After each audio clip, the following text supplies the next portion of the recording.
Hello বন্ধুরা, আসসালামু আলাইকুম। আমি আজকে আপনাদেরকে পরিচয় করিয়ে দিব আমার ব্যবহৃত মোটরসাইকেল লিফান কেপিআর 165 এফআই এর সাথে।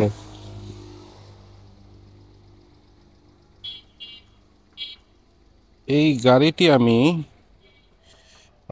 2022-এ ক্রয় করেছিলাম, যেটা এখন পর্যন্ত 10,500 কিলো পর্যন্ত চালানো হয়েছে। আজকে আমি আপনাদের সাথে শেয়ার করব আমার এই 10,500 কিলো চালানোর যে অভিজ্ঞতা সেটা, এবং এই মোটরসাইকেলের ভালো এবং খারাপ দিকগুলো নিয়ে।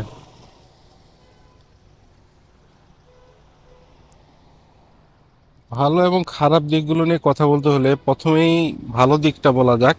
ভালো দিকটা বলতে গেলে এই মোটরসাইকেলের সবচেয়ে ভালো দিক হচ্ছে এই মোটরসাইকেলের লুকস।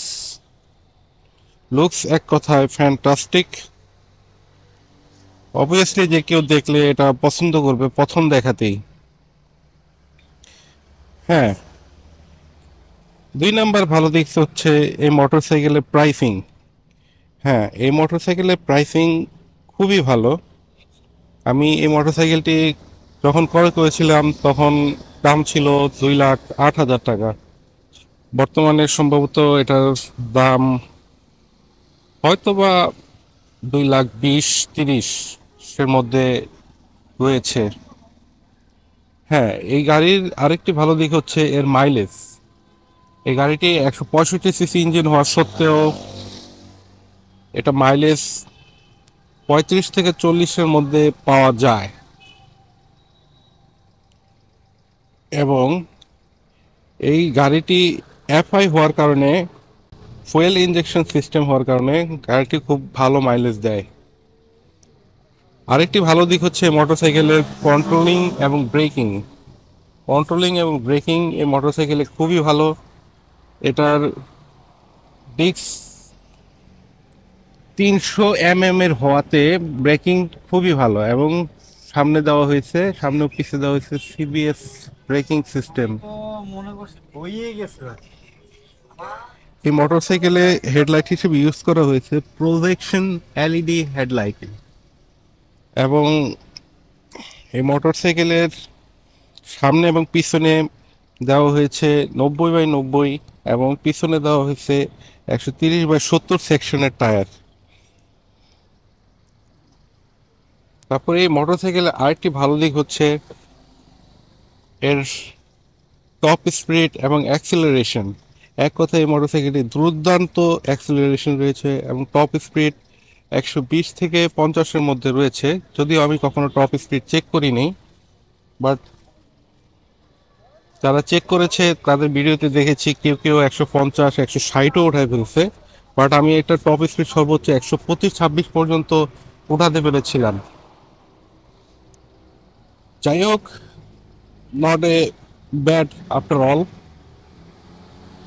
এই মোটরসাইকেলটি 165 সিসি হওয়ার সত্ত্বেও এটা, আমি মনে করি এটা একটি স্কোয়ার ইঞ্জিন হওয়াতে এটাতে পাওয়ার এবং টর্কের মধ্যে একটা দুর্দান্ত ব্যালেন্স পাবেন আপনারা। যেমন এটা টর্ক উৎপন্ন করে 17 newton metre of torque at 6,000 RPM, 6,500 RPM, yes. And power হচ্ছে 17 bhp at 17 bhp at 8,500 RPM. So it's a quite good according to its CC and engine capacity. এই মোটরসাইকেলটি আমি কেনার পর খরচ করার মতো দুটো জায়গা ছাড়া তেমন কিছু পাইনি। তারপরেও বেশ খরচই করে ফেলছি মোটরসাইকেল পিছনে। যেমন ধরেন এটার খারাপ দিকের মধ্যে সবচেয়ে বড় খারাপ দিক ছিল এই মোটরসাইকেলটির, এটা হচ্ছে সাসপেনশন। এটা যে পিছনে যে সাসপেনশনটা আছে অত্যন্ত সফট ছিল, এবং বসলে গাড়িটা ডেবে যেত এবং পিলিয়ন নিয়ে চালাইলে অবশ্যই স্পিড ব্রেকারে লেগে যেত। এবং স্পিড ব্রেকারে যে জায়গাটা লাগতো সেটা হচ্ছে সাইলেন্সারের এই পার্টটা, সাইলেন্সারের এই পার্টটা স্পিড ব্রেকারে ঘষা খেত। তো এর সমাধান হিসেবে আমি লাগিয়েছি হর্নেটের মনোশক এবং চেইন। এটার আরেকটা খারাপ দিক হচ্ছে এটা চেইন এটা প্রায় ঘন ঘন লুজ হইতো, সেই জন্য আমি গিয়ার এক্সের এক্স রিং চেইনটা ইউজ করতেছি। এবং আরেকটা বাজে দিক হচ্ছে এই মোটরসাইকেলের রিসেল প্রাইস, মানে রিসেল ভ্যালু এই মোটরসাইকেলে খুবই কম। আপনি যে দামে কিনবেন এর চেয়ে খুব ভালো রিজনেবল প্রাইসে সেল করতে পারবেন এর কোনো গ্যারান্টি নেই। কারণ বাংলাদেশের প্রেক্ষাপটে চায়না ব্যাগের প্রতি মানুষের নাক ছিটকানোর অভ্যাসটা অনেক আগেই তৈরি হয়ে গেছে। যদিও এই মোটরসাইকেলটা প্রমাণ করেছে যে এটার সার্ভিস এবং কোয়ালিটি, স্পেয়ার পার্টস সব কিছুই পাওয়া যায়, এবং এটার গুণগত মান দিয়ে প্রমাণ করতে পেরেছে যে এটা আসলে চায়না বেশি দিন যায় না, এই কথাটা সত্য নয়। ইউজার এক্সপিরিয়েন্স হিসেবে বলবো আই এম খুবই স্যাটিসফাইড এই মোটরসাইকেলটি নিয়ে। তারপরও মোটরসাইকেলের আরো কিছু দিক আছে, এগুলো খারাপ, এগুলোকে খুব মাইনর হিসেবে ধরা যায়। যেমন ধরেন এটার যেই লুকিং গ্লাসটা আছে, এই লুকিং গ্লাসটা যেটি স্টক থাকে, যে স্টক লুকিং গ্লাস থাকে, এটা একটু লম্বা থাকতো। সেটা মাঝের মধ্যে রাইডিং এর সময় আশেপাশের রাইডারদের শরীরে লেগে যেত বা পাবলিকের শরীরে করতো, মানে লেগে যেত। সেক্ষেত্রে এটা আমার জন্য খুব আনইজি মনে হচ্ছিল, সেই কারণে আমি এটা চেঞ্জ করে শর্ট লুকিং গ্লাসটা লাগিয়ে নিছি। এটা দাম পড়ছে প্রায় 1600 টাকার মতো। তারপরে যে ভাইজরটা দেখতে পাচ্ছেন, এই ভাইজরটা স্টক যেটা ছিল ওটা চেঞ্জ করে লাগিয়েছি। এই ভাইজরের প্রাইস 2400 টাকা। এটা হচ্ছে ইএমএস এর কর্সা টুইন কোর ভাইজর, এবং এটার যে এক্সস্টটা, এটা আমি চেঞ্জ করিনি, কারণ এক্সস্ট চেঞ্জ করলে মানুষের একটা বিরক্তের কারণ তৈরি হতে পারে। কারণ এক্সস্টের লাউড সাউন্ড আমার মোটেও ভালো লাগে না, এতে পাবলিকও অনেক বিরক্ত হয়। এছাড়া আমি সিট কভার হিসেবে লাগিয়েছি একটা মডিফাইড স্টাইলিশ একটা সিট কভার লাগিয়েছে, যেটা গাড়ির লুকসকে আরো সুন্দর এবং দুর্দান্ত করে দিয়েছে। তারপরে আরেকটা সবচেয়ে গুরুত্বপূর্ণ মডিফিকেশন করেছি, সেটা হচ্ছে এই বাইকের লিভার্স। এই বাইকের যে লিভার্স, এটা হচ্ছে সম্পূর্ণ অ্যাডজাস্টেবল লিভার্স, লিভার্স। এবং এই পাশে ব্রেক এবং ক্লাস লিভারের মধ্যে এই পাশে আছে ক্লাস লিভার।